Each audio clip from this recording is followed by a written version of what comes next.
और आइए अब आपको ग्राफिक्स के जरिए ये बताते हैं कि जेल में हनीप्रीत की पहली रात कैसे गुजरी। जेल में पूरी रात सो नहीं पाई हनीप्रीत, ये आपको बताएं। हनीप्रीत रात भर करवट बदलती रही। पूरी रात उसका सोना मुश्किल हो गया था। रात भर वो करवट बदलती नजर आ रही थी।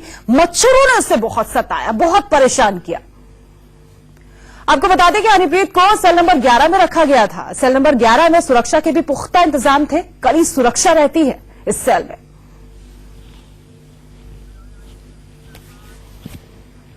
और हनीप्रीत के बाद पुलिस ने राम रहीम की दूसरी बड़ी राजदार से पूछताछ की है। हनीप्रीत और विपासना को इसी तरह आमने सामने बिठाकर पूछताछ की, ठीक इसी तरह जिस तरीके से इस वक्त हम आपको दिखा रहे हैं।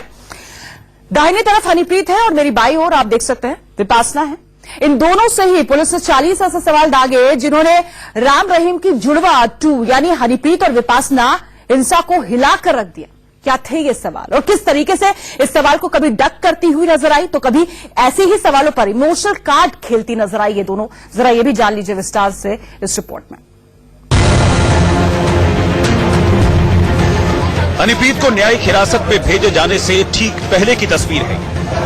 23 अक्टूबर तक अब हनीप्रीत को अंबाला जेल में रहना होगा। राम रहीम की तरह ही जेल की रोटी खानी पड़ेगी। लेकिन न्यायिक हिरासत से पहले हनीप्रीत ने हवालात में इमोशनल ड्रामे का दांव खेला। हनीप्रीत हवालात में दहाड़ मारकर रोई। जब राम रहीम की दूसरी बड़ी राजदार विपासना इंसा पंचकुला सेक्टर 23 के चंडी मंदिर थाने पहुंची तो उसे सामने देखते ही हनीप्रीत जोर जोर से चिल्लाते हुए आंसू बहाने लगी। आज विपासना को भी बिठा के इनके साथ पूछताछ की गई थी। नहीं, आज विपासना को बता रहे थे कि सुबह बुलाया था और उसके थ्रू आमने सामने पूछताछ की। जो हनीप्रीत और विपासना इंसा एक दूसरे को पसंद नहीं करते, फूटी आंख नहीं सुहाते, वो एक दूसरे को देखकर क्यों रोने लगे? क्यों हनीप्रीत विपासना इंसा के कंधे पर सर रखकर नकली आंसू निकालने लगी? हनीप्रीत को जेल जाने के नाम से क्या पसीना आ गया था? आज हनीप्रीत और विपासना इंसा के माइंड गेम का सबसे बड़ा खुलासा करेंगे हम। पंचकुला पुलिस ने हनीप्रीत और विपासना इंसा को आमने सामने बिठाकर पूछताछ करने के लिए नए सिरे से प्लानिंग शुरू की और विपासना को 3 नोटिस भेजे। पहला नोटिस भेजकर उसे 10 अक्टूबर को पूछताछ में शामिल होने के लिए कहा गया। दूसरे नोटिस के मुताबिक विपासना को 12 अक्टूबर को पुलिस थाने पहुंचना था और तीसरा नोटिस 13 अक्टूबर के लिए था। आखिरकार 100 घंटे तक बहाना बनाने के बाद विपासना चंडी मंदिर थाने पहुंची। ये विपासना इंसा सिरसा से चंडी मंदिर पुलिस स्टेशन पहुंची है। आप देख सकते हैं ये वो गाड़ी है जिसमें विपासना जो है चंडी मंदिर पुलिस स्टेशन जांच के लिए पहुंची है। विपासना कुछ कहना है? विपासना, मैं इन्वेस्टिगेशन ज्वाइन करने जा रही हूँ, मुझे जाने दीजिए प्लीज। थोड़ा सा बता दीजिए आके मैं प्लीज। हेलो।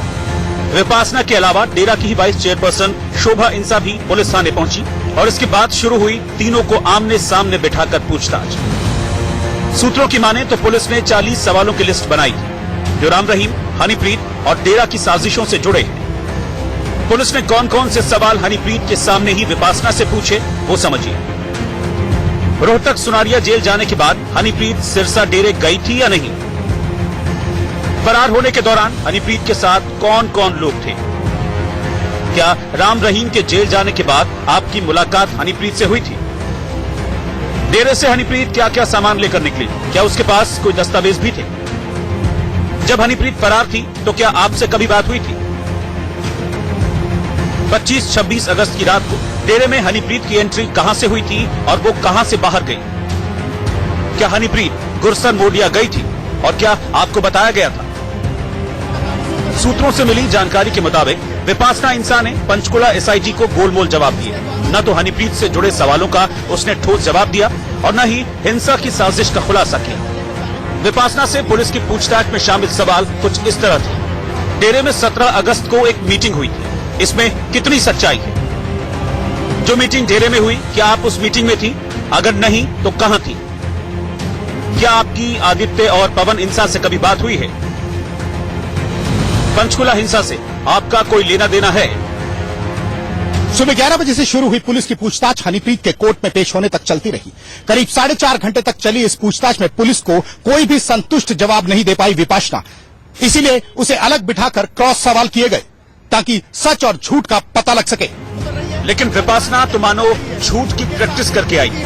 उसने भी हनीप्रीत की तरह ही महा झूठ बोला और रोने का नाटक करती रही। सूत्र कह रहे हैं कि हनीप्रीत और विपासना एक दूसरे से मिलकर इसलिए रोई ताकि पुलिस को भटकाया जा सके। और स्क्रिप्ट के मुताबिक ड्रामे को सफल बनाया जा सके। पुलिस का कहना है कि विपासना इंसाफ बीमारी का बहाना बनाकर बचती रही। उसने मेडिकल ग्राउंड का भी हवाला दिया, लेकिन बाद में पता लगा कि पुलिस से विपासना इंसाफ गलत बोल रही है। पुलिस ने सख्ती बरती और फिर इस तरह हुआ हनीप्रीत और विपासना इंसा का सामना। विपासना इंसा के हथकंडे समझते हुए पंचकुला एसआईटी ने जानबूझकर सवालों की लिस्ट इस तरह तैयार की ताकि वो खुद ब खुद उसमें उलझ जाए। और यही वजह है कि 18 सितंबर को सिरसा पुलिस और अब हुई पूछताछ में सवाल अलग अलग रखे गए। सिरसा एसआईटी में उस वक्त विपासना से पुलिस ने 135 सवाल पूछे थे जो पंचकुला एसआईटी से मेल नहीं खाते, और माना जा रहा है कि दोनों ही पूछताछ में उसके जवाब एक जैसे नहीं हैं, जो आने वाले दिनों में राम रहीम, हनीप्रीत और डेरे के दूसरे किरदारों के खिलाफ शिकंजा कसने में मददगार हो सकते हैं। अमित भारद्वाज के साथ विपिन परमार, पंचकुला, इंडिया न्यूज। और आइए अब आपको बताते हैं हनीप्रीत और विपासना का 3/11 कनेक्शन क्या है, ये भी जरा समझ लीजिए। दरअसल विपासना को 3 बार नोटिस भेजा गया, तब कहीं जाकर वो सामने आई। जबकि हनीप्रीत की बात करें तो हनीप्रीत आज से 11वें दिन यानी कि 23 अक्टूबर को वीडियो कॉन्फ्रेंसिंग के जरिए पेश होंगी। लेकिन इससे पहले जब भी दोनों मिली तो किस तरह पुलिस ने एक जैसे सवाल किए वो भी आपको बताते हैं। हनीप्रीत से आपको बता दें, सवाल किया गया कि पंचकुला हिंसा में अहम भूमिका किसकी थी, जबकि विपासना, आपको बता दें, विपासना से यह सवाल किया गया कि पंचकुला हिंसा से आपका क्या लेना देना था, कहीं कोई लेना देना था भी या फिर नहीं था। इसके बाद हनीप्रीत से सवाल किया गया कि पवन आदित्य हिंसा से आखिरी बार क्या बात हुई, कहां बात हुई और कहां मुलाकात हुई। विपासना से सवाल दागा गया कि क्या आपकी आदित्य और पवन से कभी बातचीत हुई है। हनीप्रीत से सवाल किया गया कि बाड़मेर, श्रीगंगानगर, गुरुसर मोडिया, उदयपुर, यूपी, दिल्ली, गुड़गांव से रेड से ठीक पहले आप कैसे निकलकर भाग जाती थी, बच कैसे निकल पाती थी उस रेड से। विपासना से सवाल किया गया कि रोहतक सुनारिया जेल से जाने के बाद हनीप्रीत सिरसा डेरे गई थी या फिर वो नहीं गई थी। पुलिस ने विपासना से 8 घंटे तक पूछताछ की, जिसमें करीब 4.5 घंटे तक हनीप्रीत को सामने रखा गया और इस दौरान दोनों एक दूसरे को देखकर फूट फूट कर रो पड़ी। अब सवाल है कि हनीप्रीत और विपासना एक दूसरे को देखते ही फूट फूट कर क्यों रो पड़ी। क्या ऐसा करके दोनों पुलिस को गुमराह करने की कोशिश में थी? क्या खुद विपासना नहीं चाहती थी कि हनीप्रीत डेरे की वारिस बने और राम रहीम के साथ साथ उसकी संपत्ति पर अपना हक जताए? लिहाजा यह समझना जरूरी है कि इन दोनों के रिश्ते थे कैसे। में सफर पे हम हैं, आ रहा मजा है, नाच जम जम है।